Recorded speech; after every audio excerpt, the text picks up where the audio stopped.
Chapter 6, Parts C and D of Aces Up. Aces Up by Covington, Clarke. Chapter 6, Parts C and D. Part C. The mission was not particularly pleasing to McGee. Chasing around after Siddons was not his idea of a riotous time. It was some 55 kilometers back to Vitry, but with a good tailwind he made it in quick time.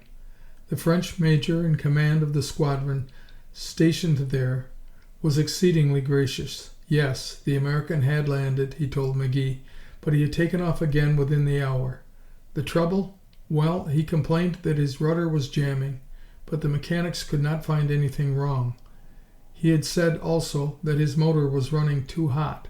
Perhaps the major suggested with an understanding smile this one had rather fly alone. Hein? So many of them would, and especially by way of Paris or other good towns. Yes, he had given his destination, La Ferté-sous-Jouarre. But is not that on a direct line for Paris, monsieur? These youthful ones, would they never learn that this was a serious business? But no, monsieur. They are young, and how can you make one fear discipline who daily faces death? Poof! It was the grave problem. McGee left Vitry with his own conclusions. So Siddons had pulled a forced landing in order to go for a joyride.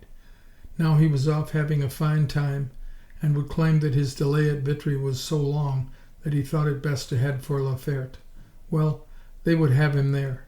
He had not reckoned that Cowan would send someone back. Chapter 6, Part D. Upon McGee's return to the squadron, Cowan was too busy to see him, nor did he send for him until after mess that night. When McGee arrived at the major's temporary quarters, he found him in company with Mullins, the operations officer, and both were bending over a large map spread out on the table. Cowan looked up with the quick, exasperated nervousness which he always displayed when interrupted. "Well?" he barked crisply. "You sent for me, sir." Yes, I had forgotten. What about Siddons?" McGee had decided to shield Siddons to the extent of not reporting the fact that the mechanics at Vitry had found nothing wrong with the plane. A squealer gains no friends in the army. "I don't know where he is, Major.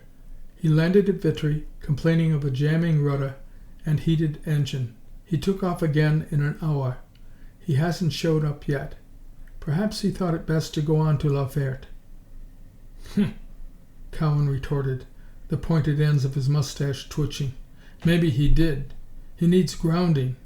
I'd send him to observation if the Chief of Air hadn't ordered us to quit using observation work for punishment. They crack up those crates too fast, and Siddons is just the kind to do that sort of trick. He's a good flyer, certainly, but what would you do with him, McGee?" "Oh, I say now." "Rats. Mullins, how would you handle him? He's a cold fish, you know." Mullins gulped. He was not accustomed to having Cowan ask his opinion about anything. However, here was a golden opportunity. "Cold or hot? I'd let that bird cool off a little more on the ground. He's been joyriding ever since we drew ships. We'll go into action soon, don't you think?" "Doubtless."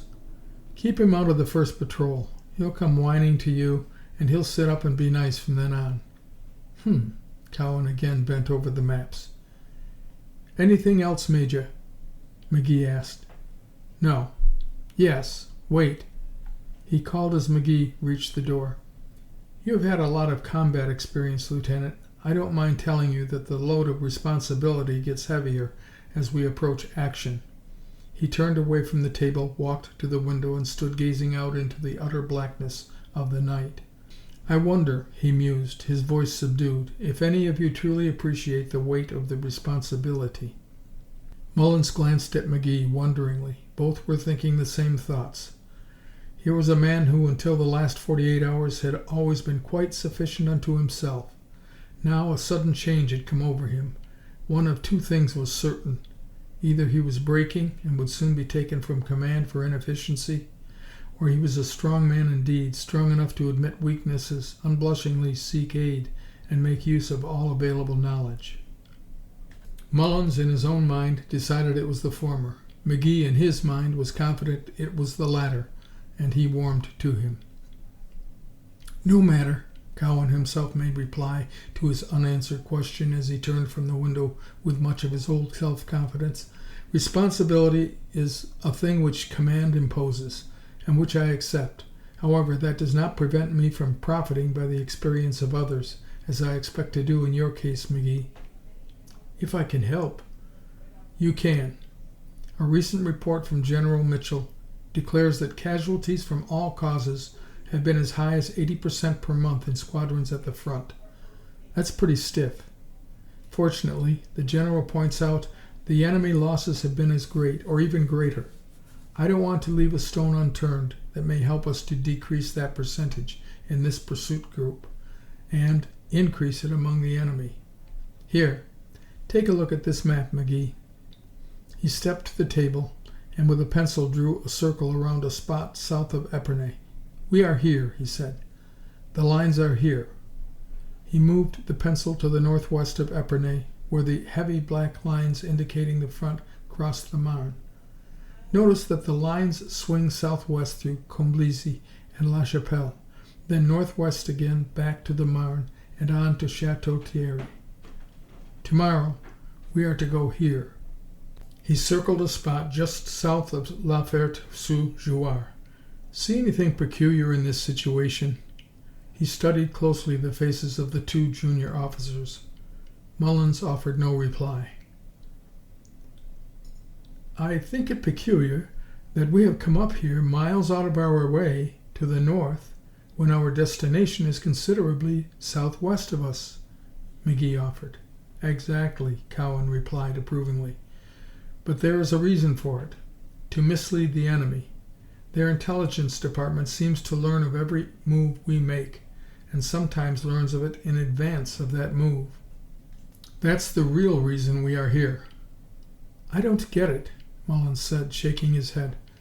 The order sending us here came down in the regular way, Cowan explained, but the order that takes us to La Ferte tomorrow morning was highly confidential.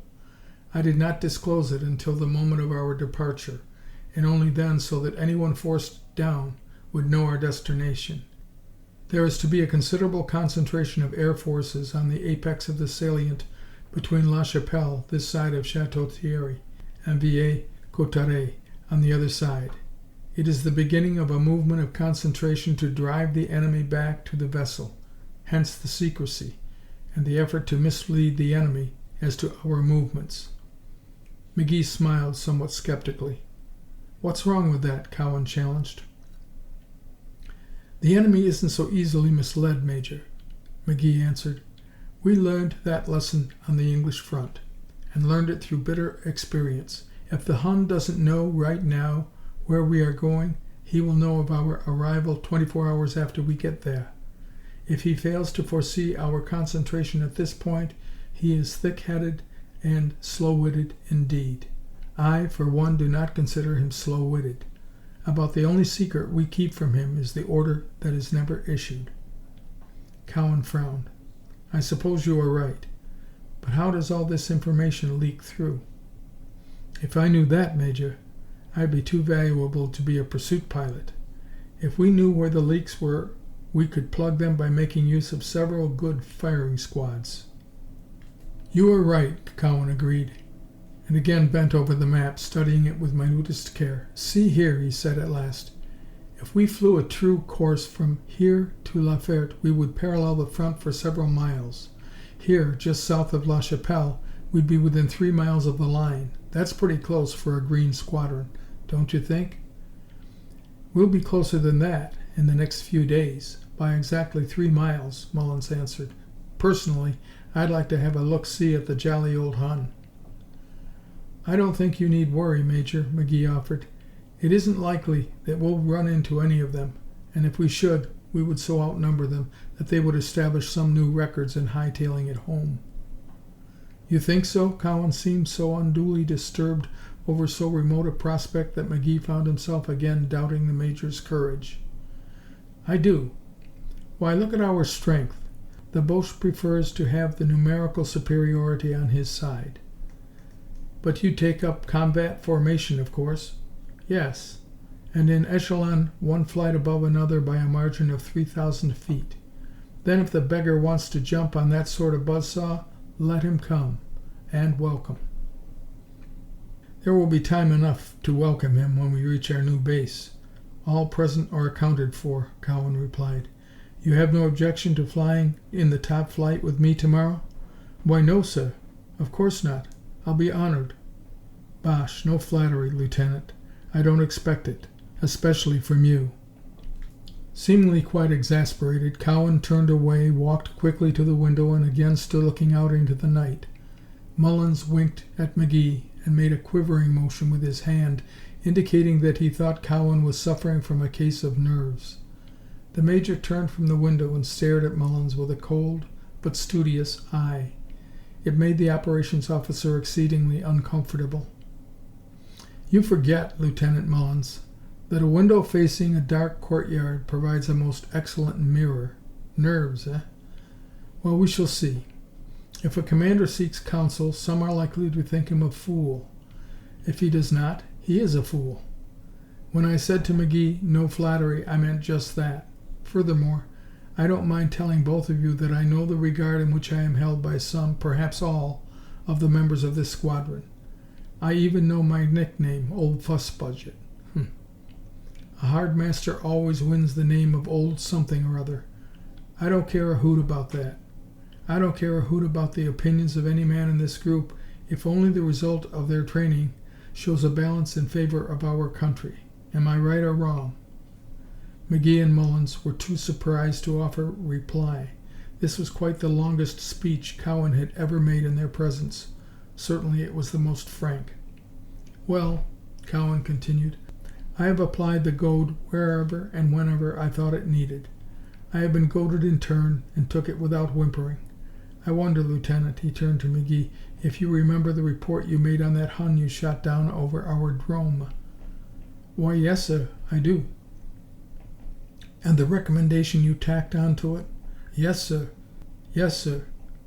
Pretty warm, this, McGee thought. Then you will recall that it did not reflect any too much credit on me, as the man responsible for any failure on the part of any member of this command. But I did not ask you to change the dotting of an I or the crossing of a T, nor did you hear a word out of me when I received my bawling out. The Army is like that. From enlisted man to commanding general, every fellow thinks he is the only one with a prod in his side. The truth is, the greater the rank, the higher the responsibility, and the sharper the gaff. I often wish for the quiet, untroubled mind of a buck private, and I thank heaven that I am only a major, which reminds me that I am one, and had better cut out the conversation and fall to work. His expression changed instantly. He became again the nervous, irascible, driving commander. As for wanting you in the top flight, he plunged into his quick manner of speaking, it is because I want someone there whose eyes are trained at picking up enemy planes. Doubtless I will get severely reprimanded for bringing you along, so I had as well get the greatest possible good out of your experience. You will inform Lieutenant Larkin that he is to go in B flight with Yancey. Very well, sir. But if you really fear any trouble, Larkin will be more effective in the top flight. Altitude means a lot, and I always feel safer when he is sticking around close to me. No, I want him with Yancey. We might get separated, and if I draw an ace for myself, I should give Yancey as good a card. McGee smiled at the pun. Very well, sir. But while speaking of aces, it's always best to have 'em up, and the higher up the better. Larkin is a great pilot when he has plenty of altitude, right where a lot of the others fall down. Take him with you and let me go with Yancey. Oh, very well. I started in to ask for advice and I had as well take it. That will be all tonight, Lieutenant. No, wait. One other thing. Say nothing to anyone about Siddons going off joyriding. Let them think he is still at Vitry. I want to handle him in my own way, without stirring up any comment. If they find out he cut formation on a trumped-up hocus-pocus, they would think I should ground him. Mullins' jaw dropped in surprise and astonishment. Aren't you going to ground him? He asked. I am not. I'm going to see that he draws some hot stuff. I've a nice little mission all figured out for him. A glint in Cowan's eyes testified that he was again the self-sufficient commander, confident of his decisions, and determined upon his course of action. End of Chapter 6, Parts C and D.